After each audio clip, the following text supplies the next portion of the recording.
Peace, positive energy activates constant elevation. I am Coach Kode of Zen Up Wellness. Welcome to that Zen Talk. I said I'm just going to press record. It's been a minute. It's time to, talk to the people. Let's fix ourselves. Let's heal ourselves. Let's, work on that self development because I had a lot of issues. Still do. No matter as much work as I do, I still have to work on myself all the time.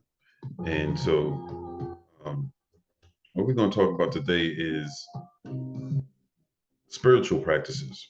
And I didn't realize how important spiritual practices was, but when you deal with addiction, right? Addiction is what made me practice something regularly so I could not think about the addiction or um, resort to what's causing the addiction, resort to feeling bad and then reacting towards that emotion. So, for instance, I was an alcoholic, um, and every time I felt bad or anxiety or something was going wrong, it was time to drink. I mean, I could say I used to make up all type of excuses as to why I drink, but I knew I had an issue because it was so long standing. 27 years is a long time. And I had to get to a point of understanding myself, and because that's what it was. It was struggling to understand myself. And through these spiritual practices, I was able to uh, really go deeper. And that's what I would like you to do. Let's get right into it. All right. So, why is a daily spiritual practice important? I am Coach Kode once again. I'm going to give you 12 reasons, but let's talk about what is spiritual practice. It's a deliberate and intentional activity or a set of activities that individuals engage into to nurture their connection with the sacred, right? So it has nothing to do with anyone else but you. All right. Explore their inner selves. You see, it's still going inside of you and seek deeper understanding of the universe, life's purpose, or their own existence. Spiritual practices are often rooted in religious or philosophical beliefs, but they can be secular and focus on personal growth and well being. Now, even with the religious aspect, I'm a firm believer that it's one or the other, and I used to have beef with the religious aspect once I found out some truth. But when you want the heart light as a feather, you come to a understanding that it is a tool. It's a tool to get you into more of an individual approach because I think religious is so broad and it involves others, whereas spiritual practice only involves you and your well-being and how you feel about you. All right. So one, meditation. With meditation, it's a widely practiced spiritual technique that involves focus, attention, and mindfulness to achieve a calm and center state of mind. So, you got a lot of people think that we gotta be like, oh, just like this, just like them. No, you don't. Don't pressure yourself. You want to be able to just be in a trance. It doesn't. You could be playing music. Um, It doesn't have to be in a lotus position. You get comfortable enough so you can be mindful of your thoughts and you want to slow down your thoughts. You want to be aware of your thoughts because we're getting all these thoughts and we can't listen to the voice that's trying to tell us, yo, chill the fuck out, man. You got to chill. You got to calm the body because, again, this is what we want to center. We want to focus on the source of our emotions because this body, it doesn't it just responds to the thought and the emotion and then the vibration. It just reacts to the vibration of what you're feeling, right? So we want to be able to get to a center state and meditation is one way. Prayer, a form of communication with a higher power of the divine, often used for guidance, gratitude, or seeking comfort. Um, I don't say prayers often, like in that term. Um, but this isn't about how I view things. It's more so what's going to work for you. You want to make it about you. So I'm not going to make it about me, even though I have some reserved feelings about prayers per se. I do pray, if you wanted to say that. I speak out loud very much, and I give gratitude to the ancestors, to my higher self, to all myself. Um, and libations. Libations is while you're pouring that water and pouring it out to the homies and pouring it out to your friends, about your friends or past ones that moved on and transitioned to the other side, back to the other side. That you can say that with a prayer, and that really does help. you know uh, I practice that regularly.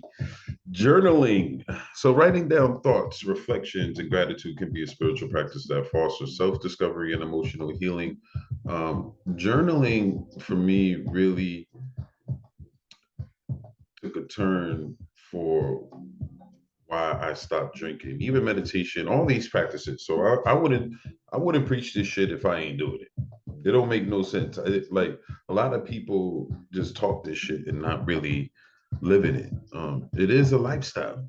The Zen up lifestyle. Zen means to, free yourself from suffering. And up is the higher self. And wellness, well, that's about you. This is why I named it Zen Up Wellness. Zen Up Wellness. So with journaling, what I realized, the more I wrote down what I was feeling in that moment, which is this abandonment, this feeling like I wasn't enough. I couldn't love myself. I was just struggling with the fact that there is no love. But what I had to realize, I was the love. I am the love. And journaling really helped with that. And I used to write down, I'm not an alcoholic. I will not drink. I'll burn it up, or I'm not a drunk. And I would do a whole bunch of things with writing. So it is powerful. Mindfulness, practice of being fully present in a moment, observing thoughts and sensations without judgment. It's often used to stress for stress reduction and self-awareness. Awareness is so key. So, like, I am so aware at times that I could see myself from all angles. So I can see myself talking to this right now. This is full awareness. Um, think of it like this, right? When you're having some type of conflict within yourself. You can have this observer, and this observer will help you be more mindful of what you're thinking about and what you're doing. It can help you with the accountability aspect, because who the fuck else is going to hold you accountable? And that's the thing with the issues right now, is with the younger generation, we really don't practice accountability. Being responsible for your thoughts, being responsible for your actions, because it's all up to you. And if you, when you, as you get older, you'll realize that it's all about you, not in a selfish way, because there's a selfless way and then there's a selfish way. Yoga. I am a certified yoga instructor. I started practicing yoga and I just felt relief. I had emotional release constantly, especially around the hip areas when I twist and turn. I still practice yoga. I got certified in 2018. I started practicing in 2015. And ever since then, it really put me in a position to really focus on this self development and self awareness and self wellness. Yoga is a physical and spiritual practice that combines postures, breathing, exercises, and meditations to promote physical and mental well being. Now, don't judge yourself when you do yoga. That's the issue.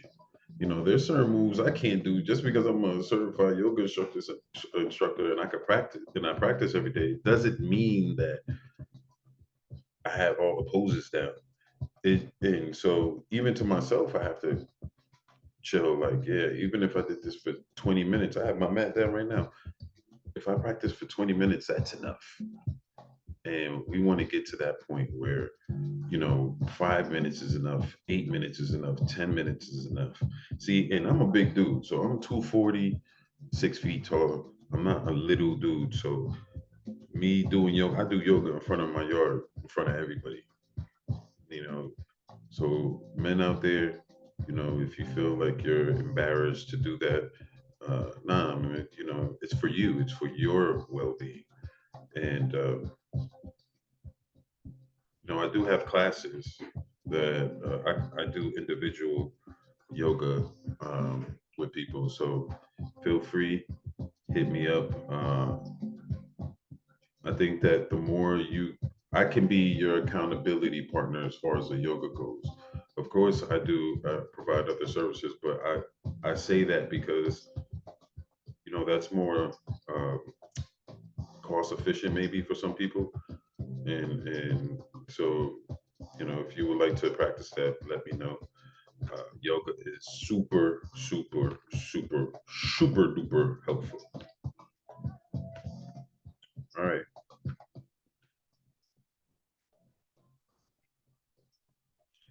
Nature connection. Spending time in nature, such as hiking, gardening, or simply being outdoors, can be a spiritual, enriching experience for some. I'm always outside. Grounding is very important. This is a scientific fact. It does release some of the negative uh, or lower vibrational states in your body when you're barefooted on the grass.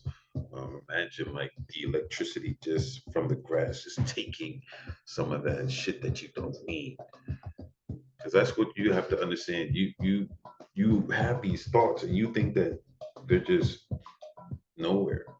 Why you think you still keep thinking about the shit? You keep thinking about it because you got have to understand that you have to do something about it.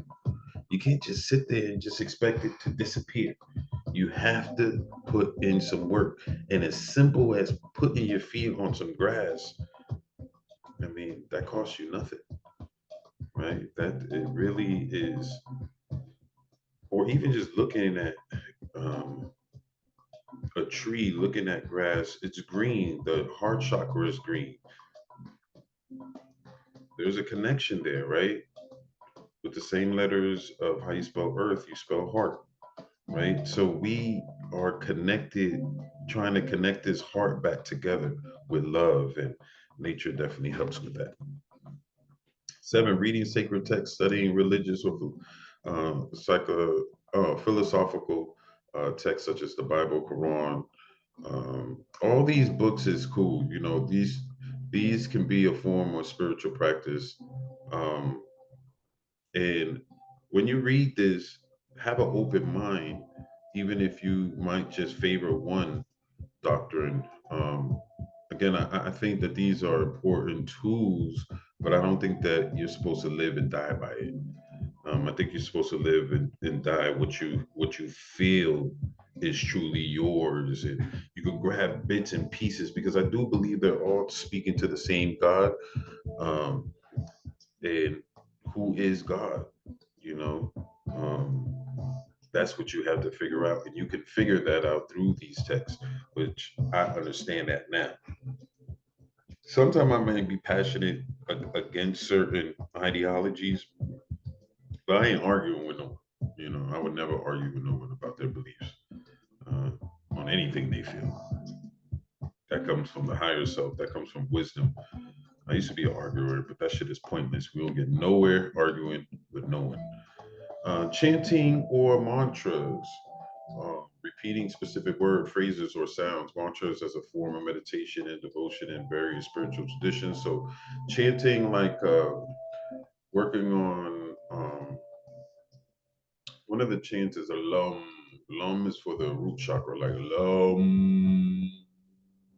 Or even the alphabet, the vowels. A, O, U, I. Practicing that releases these vibrations that no longer serve you. You want to get that out, and you'll feel much better. I even feel better just doing that, just for a little bit. You want to take the time, put your timer on, and say, "I'm going to chant for just 5 minutes." 5 minutes. That's all I'm gonna do. That's all I need. And I promise you, that is gonna work for you. Um, Also, a mantra that I have, you want to constantly say it, like I love myself. I know that's an affirmation, but you want something that you're able to chant or say to yourself constantly. One is I accept what it is, let go of what it was, have faith in what it will be. And what you want to do with that is make sure that you're staying as neutral as possible and not letting your emotions rip you apart. You want your emotions to serve you in the best way possible. 9, fasting. Fasting. Some spiritual traditions incorporate fasting as a means of purification. That is truly self-definition, discipline. When you're able to fast, you're able to control yourself. This may hurt some people, but I still got a little tummy. But I know that we eat, we tend to use food as to, we're like eating our emotions.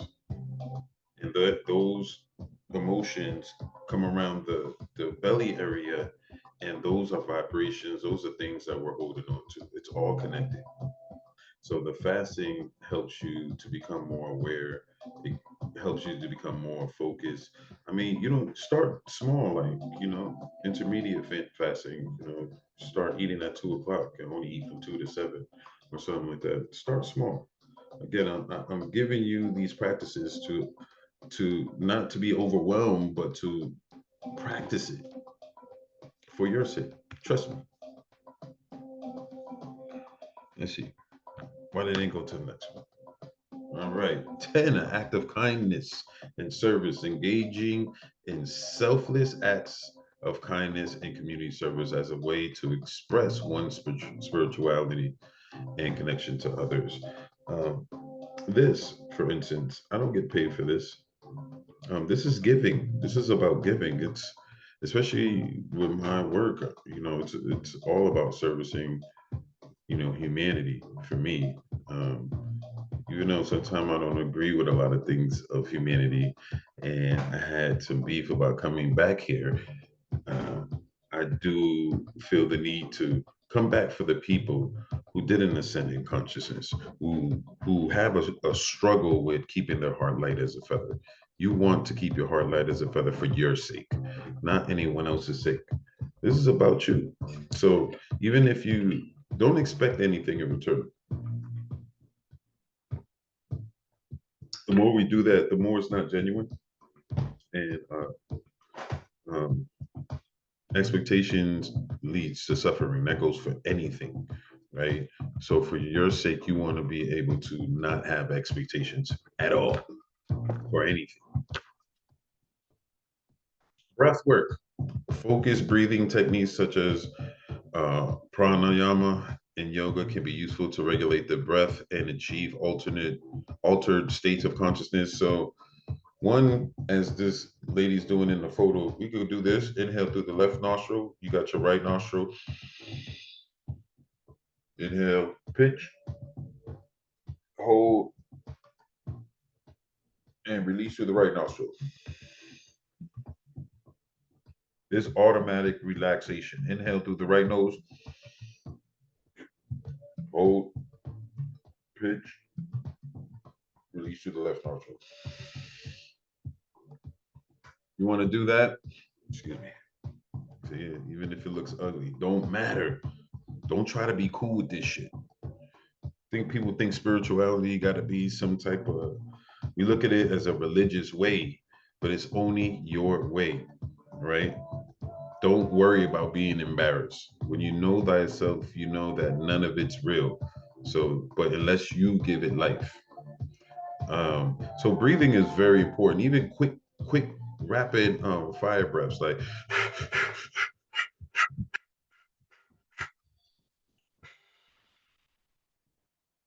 that's simple. Even with a yoga technique like this, just stretching out, just looking up, coming around, get that movement going. I'm big on qigong too. I add qigong into my yoga flow. I recently started doing that. So when I meet with individuals, I definitely actually go, uh, hey, people like it. People love it. All right, so last one, dream work, exploring symbolism and messages within the dreams as a means of understanding the subconscious and spiritual dimensions of self.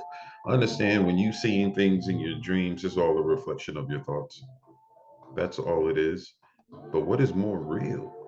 Is it this or that? Right? That's what you got to figure out. Are you dreaming right now? Yeah. So I am Coach Cody. You are on your way to something better, bigger, within yourself by doing this spiritual practice. Um, Showing you this way and telling you this way for the sake of you and you helping yourself understand you are the healer. People call me healer all the time. I still haven't embraced it, but I need to, I guess, because I can't do other things um, from a distance. Um, and that takes practice too. So everything takes practice. Everything you do takes some type of repetition, and the more you repeat these patterns, it becomes patterns in a lifestyle that you need it. Just like me in the gym and basketball, like I feel like I need this stuff now, so I make sure I do it as much as possible for my sake. And you can incorporate any one of these. It doesn't have to be all of them. Just make sure that you incorporate some type of practice for your well-being, for your wellness, so you can connect to your higher self. I'm Coach Cody of Zen Up Wellness. This is that Zen Talk. Peace, love yourself, respect yourself. Peace.